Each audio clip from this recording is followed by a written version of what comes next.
So ఇప్పుడు నేనే ఒక క్లయింట్. ఓకే. గత కొన్ని నెలల నుంచి ఒక ప్రాజెక్ట్ గురించో, ఒక బల్క్ అమౌంట్ గురించో ఆలోచిస్తున్నాను. బట్ అది నా దాకా వస్తుంది. బట్ నాకు సొంతం అవ్వట్లేదు. లైక్ మనీ ఇష్యూస్ అనుకోండి. దీన్ని మనం ఏమైనా ఆలోచిస్తామంటే లక్ ఫ్యాక్టర్ చేయట్లేదురా, నెక్స్ట్ ట్రై చేస్తానని అని అనుకుంటా నేను. సో నేను ఏదైతే అనుకుంటున్నానో అది నా దాకా వస్తుంది కానీ నా సొంతం కావట్లేదు. Bad luck. ఈ నెల కాకపోతే ఇంకొక నెల వస్తుందేమోనని నన్ను నేను అడ్జస్ట్ చేసుకుంటా నా మనసులో. కానీ విశ్వం దీనికి ఎలా హెల్ప్ చేస్తుంది? ఆ యూనివర్స్ ఎలా దాన్ని రప్పించేలాగా చేస్తుంది?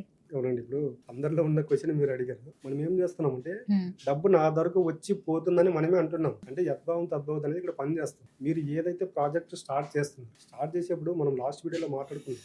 కర్మను చేయటందే మనకు అధికారం కలదు అని. మనం ఏం చేస్తున్నాం అంటే ఫస్ట్ ఈ ఎక్స్పెక్టేషన్ పెట్టుకోవద్దు, చేస్తూ వెళ్ళండి. మీకు చేస్తూ వెళ్ళేటప్పుడు మీరు ప్రాజెక్ట్కి ముందే మీకు ఇంత అమౌంట్ వస్తుందని మీరు మాట్లాడుకుంటారు. కూర్చున్నప్పుడు ఏం చేస్తారంటే ఈ వర్క్ నాకు ఎవరైతే ఇచ్చారో వాళ్ళకి నేను హార్ట్ఫుల్గా కృతజ్ఞత తెలుపుకుంటానని మనసులో అనుకోండి.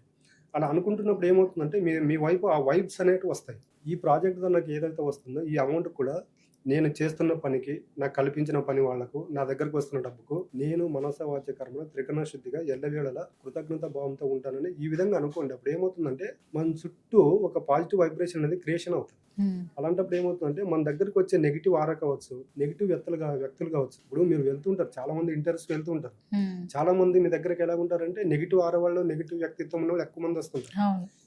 ఈ ప్రొటెక్షన్తో మీరు వెళ్ళినప్పుడు ఏమవుతుందంటే ఈ 5 ఎలిమెంట్స్ ఏవైతే ఉండే వాటికి అవి మీకు ప్రొటెక్షన్గా ఉంటాయి. ఈ ఫీల్డ్లో ఈ పంచభూతాలతో ఈ విధంగా అనుసంధానమై ఎవరి దగ్గరకైతే డబ్బులు నెక్ ఆఫ్ మూమెంట్ వరకు వెళ్ళిపోతాయో వాళ్ళు ఏం చేస్తారంటే ప్రతిరోజు మార్నింగ్ ఉదయం లేచినందున మీరు మనకు ఊహ తెలిసినప్పటి నుంచి డబ్బు ఏ విధంగా ఉపయోగపడింది, భవిష్యత్తులో ఏ విధంగా ఉపయోగపడుతుంది అనేది కూర్చొని వాటన్నింటిని ఒకసారి రివీల్ చేసుకొని ఒకసారి కృతజ్ఞత భావం తెలుపుకున్నాం అనుకోండి, మనకు వచ్చే డబ్బులు త్వరగా మన దగ్గరకు రావడం అనేది జరుగుతుంది.